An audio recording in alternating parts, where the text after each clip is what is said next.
Je vous remercie d'être avec nous et nous allons commencer aujourd'hui avec GAN Assurance pour un sujet qui s'appelle protection sociale du dirigeant.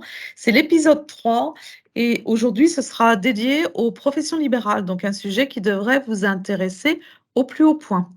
Ensuite, et donc pour animer cette partie, c'est Charles Gresset qui est agent à Paris pour GAN Assurance, qui va faire l'intervention.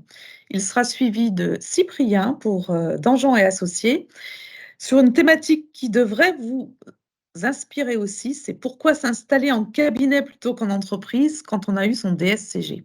Voilà. Donc un beau programme. Je vous laisse en compagnie de Charles qui va commencer. On vous propose de garder vos questions pour la fin de l'intervention de chaque intervenant. Voilà, à la fin de chaque intervention, vous pourrez poser vos questions. Nous pourrons aussi répondre par mail après coup, hein, on n'arrête pas brutalement. Et on se retrouvera à la fin pour un petit mot d'adieu et je vous annoncerai le prochain thème et sa date. Voilà, à toi Charles. Merci beaucoup, Karine. Bonjour à toutes et tous. Donc, je suis Charles Gresset, agent général GAN Assurance et Risk Manager. Voilà. Donc, l'épisode 3, c'est le statut du dirigeant et plus spécifiquement, on va parler en fait des carences des régimes sociaux pour les dirigeants qui sont en statut profession libérale. Parce que on parle en fait de statut, parce que forcément, comme vous le savez, en fait, il y a peu de choses qui rejoignent en fait un statut de notaire par rapport à un architecte d'intérieur. Et donc, c'est pour ça qu'on va parcourir les différents statuts sur le volet prévoyance de profession libérale. Donc, juste un dirigeant, c'est quoi? Donc, un dirigeant, en fait, c'est le responsable légal d'une entreprise. Donc, les dirigeants de droit, mandataire social de sociétés de capitaux, ou gérants pour les sociétés à responsabilité limitée. Et ça peut être aussi, en fait, dans certains cas, des dirigeants de fait quand ils ont un lien de subordination dans l'entreprise. Donc, le rôle, en fait, d'un dirigeant, c'est vraiment de veiller à la performance économique de l'entreprise pour qu'elle réalise ses objectifs, qu'elle puisse, en fait, subvenir à tous les besoins de l'entreprise et notamment les salariés, et d'autre part, de rémunérer aussi le risque des actionnaires en constituant des fonds propres pour pouvoir verser des dividendes. Voilà, pour synthétiser. Donc, quand on parle en fait de dirigeants en profession libérale, le point qui est important, c'est toujours partir de la caisse professionnelle de retraite, parce que la caisse professionnelle de retraite pour un agent d'assurance, pour Merci beaucoup, Karine. Bonjour à toutes et tous. Ce ne sont pas je suis Charles Gresset, agent général GAN Assurance et Risk Manager. Voilà. Donc, l'épisode 3, c'est le statut du dirigeant et plus spécifiquement, on va parler en fait des carences des régimes sociaux pour les dirigeants qui sont en statut profession libérale. Parce que on parle en fait de statut parce que forcément, comme vous le savez, en fait, il y a peu de choses qui rejoignent en fait un statut de notaire par rapport à un architecte d'intérieur. Et donc, c'est pour ça qu'on va parcourir les différents statuts sur le volet prévoyance de profession libérale. Donc, juste un dirigeant, c'est quoi? Donc, un dirigeant, en fait, c'est le responsable légal d'une entreprise. Donc, les dirigeants de droit, mandataire social de sociétés de capitaux, ou gérants pour les sociétés à responsabilité limitée. Et ça peut être aussi, en fait, dans certains cas, des dirigeants de fait quand ils ont un lien de subordination dans l'entreprise. Donc le rôle en fait d'un dirigeant, c'est vraiment de veiller à la performance économique de l'entreprise pour qu'elle réalise ses objectifs, qu'elle puisse en fait subvenir à tous les besoins de l'entreprise et notamment les salariés, et d'autre part de rémunérer aussi le risque des actionnaires en constituant des fonds propres pour pouvoir verser des dividendes. Voilà, pour synthétiser.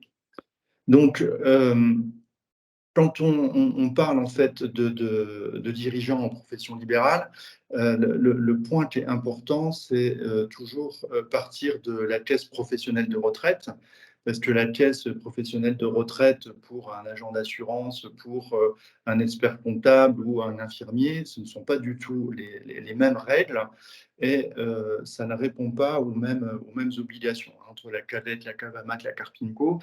Et encore, les professions libérales, pardon, en fait, qui sont restées en fait, dans ces régimes normalisés, ce sera beaucoup moins compliqué en fait, pour ceux qui ont décidé de partir en fait, sur le régime de la sécurité sociale des indépendants, puisque avec le plan de transformation, enfin le plan de refonte des retraites, on va avoir quand même pas mal de questions ou de confusion sur le transfert de droits, les nouvelles règles de cotisation et autre chose. Donc, sur les différentes statuts juridiques, on a le nom propre. Donc, en nom propre, donc ça, vous connaissez parfaitement, hein, c'est sur les professions réglementées, notamment dans le monde médical, par exemple. Donc, ça, en fait, on est sur la profession libérale à titre individuel, en entreprise individuelle, sur la profession réglementée ou non réglementée. Mais ce qui est peut-être plus intéressant, c'est de regarder la partie société, avec la première forme de société qui est la société civile professionnelle, qui permet de partager des moyens communs. Et lorsque des professions libérales souhaitent en fait s'associer au sein d'une même structure, elles peuvent constituer une société d'expertise libérale. Donc, à noter que la différence entre une société civile professionnelle et une société d'exercice libérale, c'est que la responsabilité des associés est limitée au montant des apports. Et il est possible d'accueillir majoritairement des associés qui n'exercent pas d'activité dans la société, simplement pour apporter des fonds et développer en fait le projet. Donc, sur les différentes formes de sociétés et de services libérales, certaines viennent en fait du monde de la SARL, c'est la SOLA, d'autres de la société anonyme comme la CELAFA. Mais ce qui est important de noter, c'est que là, en fait, on reste sur des statuts travailleurs non salariés. Euh, et donc, toutes les règles en fait, qu'on va développer ensuite par rapport à ce statut. Et enfin, les deux sociétés qu'on a à côté, c'est le cas où CELAS, en fait, c'est vraiment des sociétés qui permettent d'avoir un statut TNS ou assimilé salarié. Et c'est ça, en fait, qu'il faut retenir de ce modèle société, soit TNS, et si on veut vraiment faire de l'assimilé salarié, il faut partir, en fait, sur ce type d'entreprise. Là, on évoque un autre sujet une fois qu'on a décidé du projet, de la structure juridique en fait pour accueillir le projet. Pour ceux qui étaient salariés avant, ils vont se lancer en fait dans le grand bain de l'entrepreneuriat et en tant qu'expert comptable et avec votre partenaire assureur, là il y a un vrai sujet clé qui est est-ce que le projet va se réaliser dans la continuité de son activité ou est-ce qu'il va y avoir une discontinuité? Et dans le cas d'une discontinuité, il faut savoir qu'il n'y a plus aucune portabilité de droit. La personne, l'entrepreneur, en fait, repart à zéro. Et c'est en cas d'arrêt de travail ou voire quelque chose de plus grave, il n'a absolument aucune couverture. Et là, il y a un vrai devoir de conseil, en fait, pour accompagner, en fait, les créateurs d'entreprises à ce moment-là de l'entreprise pour leur proposer des bonnes couvertures parce que sinon, en fait, ils n'ont absolument rien. Donc, le point clé, c'est est-ce que je suis dans la continuité de mon activité salariée ou est-ce qu'il y a vraiment une rupture avec une discontinuité? Et là, en fait, il faut vraiment les accompagner sur des couvertures prévoyance. La partie retraite de la profession libérale, donc on sait que les cotisations en tant que salarié sont beaucoup plus importantes, elles sont de l'ordre de 35%. Pourquoi? Parce que quand on est une profession libérale travailleur non salarié, on voit en fait que le montant à la retraite, il est entre 30 et 50% en fait, des revenus d'activité qu'on peut avoir pendant qu'on travaillait. Donc il est urgent de traiter aussi le phénomène de la retraite. Et donc, il existe des solutions, notamment des conteneurs fiscaux comme la loi Madelin, qui permettent, tout en défiscalisant en fait, le montant des cotisations de l'entreprise, de prévoir en fait, la retraite pour le dirigeant d'entreprise. Donc, prenons un exemple. Donc là, on passe aussi sur un autre volet, hein, qui est l'incapacité temporaire, on va dire, hein, dans un point, c'est un arrêt de travail. Donc, avec un expert comptable qui a un revenu annuel de 70 000 euros en 2022, mais sur la moyenne des 3 dernières années, c'est 50 000 euros. Et on voit que sur la période de 4e à 90 jours, on a quand même une perte on a en fait une rémunération par le régime obligatoire qui est de l'ordre de beaucoup moins de la moitié que ce que touchait en fait notre expert comptable en fait dans son activité tous les jours. À partir du 91e jour, en fait, donc ça c'est le régime qui veut ça, on est à la moitié en fait de la rémunération. Donc on voit là en rouge les manques à gagner qui sont importants. Aussi bien en fait dans la phase jusqu'à 90 jours et au-delà de 90 jours jusqu'à 3 ans, parce qu'après 3 ans, on verra en fait qu'on change de statut. Et donc, il est important en fait de proposer aux experts comptables en fait des régimes en fait qui vont les accompagner en cas d'arrêt de travail. Là, en fait, on est sur un autre exemple, c'est un médecin, donc on est toujours sur le même sujet, l'incapacité. Donc on voit en fait qu'il a des revenus annuels à 80 000 euros. Et donc, comme vous le savez, en fonction en fait, des tranches de rémunération, on doit cotiser en fait, sur différentes classes. Et là, l'exemple en fait, qu'on va prendre pour l'illustrer, c'est donc un médecin libéral qui a une rémunération de 80 000 euros, donc ça fait 219 euros par jour. Et comme il cotise en fait que sur la classe A, on va voir en fait les conséquences de ça. Donc pareil, de quatrième à 90 jours, il est sur à peu près il est sur la moitié de sa rémunération, pardon. Et au-delà du 90e jour, on voit que ça chute à 70 euros, en fait, c'est-à-dire 30% en fait de sa rémunération quand il avait une activité. Donc là, en rouge, on voit bien en fait le manque à gagner est important. Et donc, pour cette profession, c'est pour ça qu'en introduction, on parle vraiment en fait de statut. Et en fonction des statuts, on voit que les régimes obligatoires en fait sont complètement différents.